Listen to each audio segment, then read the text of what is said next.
تجي مثلا زنجيل، شنو هذا الزنجيل؟ صدق هذول قاطعين الشارع ومرعبلين الدنيا وما ادري هاي. الزنجيل رمز عالمي، هذه سلسلة الحديد رمز عالمي للاضطهاد. سوي تريد ترمز بالفن بالكذا، من يريد يرمز يرسم زنجيل او يرسم قضبان حديد، رمز للاضطهاد، ما بيزايدنا. انا وين هذا رمز الاضطهاد؟ وين اخليه؟ ارميه خلف ظهري. اضطهادكم ارميه خلف ظهري واتقدم. ما لهذا تشوفون موكب الزنجيل شلون حركته، جاي يعطي هالرساله، وانا كل هالرسائل احتجاج جاي يعطي هالرساله. ولهذا ابو الزنجيل ما يضرب على صدره، لا يضرب على ظهره ويتقدم، جاي يعطي هالرساله. اضطهادكم ما راح يوقف، راح ارجع له خلفي واتقدم. هاي الرساله اللي تستمر في الزنجيل.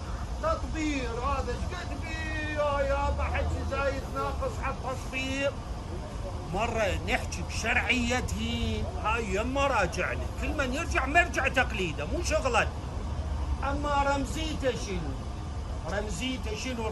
عليكم السلام ورحمة الله سيدنا.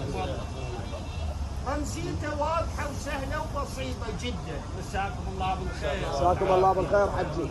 مساكم الله بالخير سيد. مساكم الله بالخير سيدنا. رمزيته سهلة. احنا شو يسوي؟ اول شيء صبح فجر يوم العاشر شو يسوي؟ يحلق راسه ويلبس جفن. هاي واحد. في ادبيات العربية عندنا حلق الراس وارتداء الكفن علامة على شنو؟ البيعة على الموت. منو طالب بيها؟ مذكورة عندنا الإمام علي من بعد ما صارت السقيفة، الوصية اللي عند من رسول الله اللي واصلتنا مكتومة، مو كلها موجودة. إذا اجتمع لك 40 فانهض بالأمر. إذا عندك 40 واحد جر السيف وخذها. هاي وبايعوا، قال لهم خوش تعالوا لي لفلان مكان محلقي رؤوسكم مرتدي الأكفان. أقوى الروايات عندنا تقول 7 نفرات اجوا، أقل الروايات 4 نفرات اجوا. سلمان مقداد عمار ابو ذر ذولا ماكو، ما اجوا. فمن ما اجوا بعد سقطت التدليل، ماكو جالسين. فهاي علامة بيعة على الموت. زين، بيعة على الموت حلو. زين ذولا يوم 10 محرم ما يصيحون حسين، يصيحون حيدر. شنو استاذ؟ جاي ليش يصيحون حيدر؟ انه هو يضربون. لانه متى بدأ هضم الحق والانحراف عن الحقيقة؟ عندما حرفوها عن حيدر ونكروا حقا. فهي هنا الرسالة، حيدر هاي جاي يعطي رسالة ترى منا كالموضوع. زين دولة طلعوا فجر يوم العاشر. هي ايش وقت القصة؟ واقعة الطاف، استشهاد الإمام بعد صلاة الظهر. تعيش يطلعوا فجر يوم العاشر. منو عندنا يطلع فجر يوم العاشر؟ الإمام المهدي عجل الله تعالى فرجه.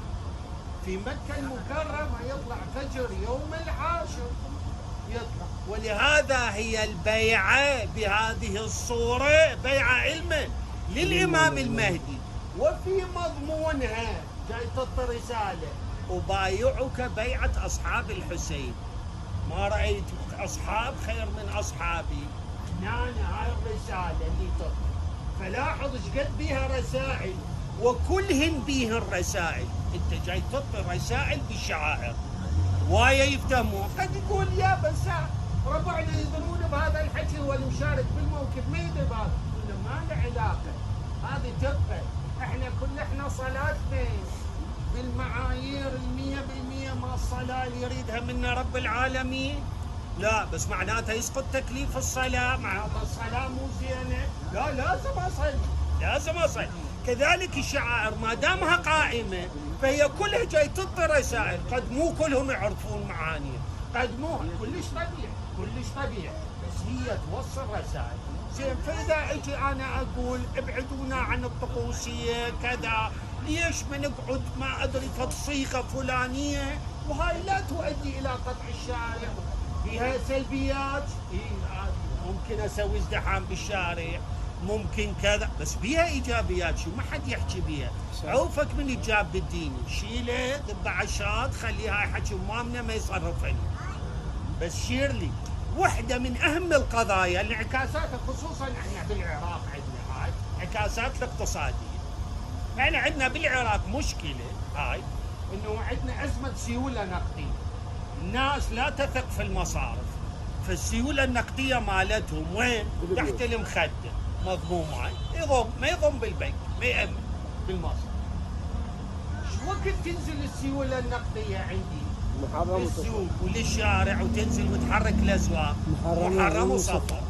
تنزل السيوله النقديه بشكل هائل. اللي ضامن ما دخلت بحسين او اللي يتبرع، عليكم السلام ورحمه الله، او اللي يتبرع به، تنزل سيوله نقديه تحرك لكل السوق نعش انتعاش كلش كبير. حتى نفس التجار اهل الجمله وغير هم ذول هم يتبرعون. حجم التبرعات يعني حجم المصرف مال زياره 40,000 واحد يتصوره، يعني مبالغ طائله. هذا كله يحرك السوق وينعش.